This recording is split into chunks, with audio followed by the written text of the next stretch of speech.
perhaps a very good place to anchor on this matter will be to ask you that as a nation world over to tighten their belt, of course, Nigeria, we have a problem of revenue and there's a shortage in the money that comes into the pocket of government to spend for governance sake. And there's been accusation and the allegations of the fact that there is just too much money that goes into running government in Nigeria.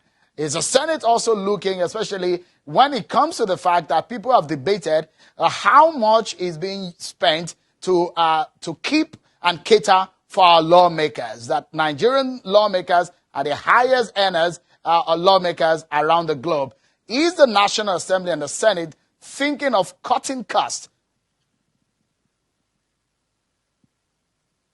I think the question about cost of governance should not be looked from a very narrow perspective of making banal allegations against the National Assembly. The question which people who look at it from that prism, which they have not answered, is that what is even the quantum of the nation's budget appropriation in relation to personnel and expenditure that goes to the National Assembly? The truth is that I will agree with you as a patriot that there's a need to cut the cost of governance in Nigeria. But cutting the cost of governance has nothing to do absolutely, and it would be wrong to say that the area you are looking at in cutting cost of governance is in the area of the National Assembly allocation. I challenge all the pundits to come up and say that, assuming today the National Assembly is even scrapped and no amount of money is allocated to the National Assembly and we don't have a legislative arm again, how much would that save for the country? And some of the arguments also beg the important question of the fact that the National Assembly is actually the bulwark of democratic governance in Nigeria and indeed in any Arab society.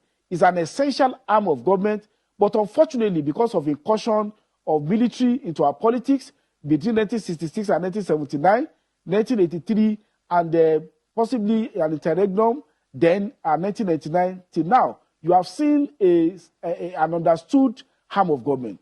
But really, the problem of restructuring goes overboard into looking at the entire government architecture in Nigeria. All right. Today, we have 36 state government, you have the national, we have the FCT government, you have the federal government. If you are talking about cutting the cost of governance, I would rather be talking about how do we talk about, do we look at regionalism?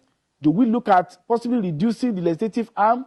Do we look at even looking at the Senator and the MDA, assess their efficiency, assess their utility? So it is a more broader item than to just throw political sloganeering against I guess it's a good place to anchor, Senator, to address the issue of overall restructuring of our structure of governance rather than make it as a kind of a sloganeering to attack possibly the developing aspect of our democratic governance, which is the National Assembly.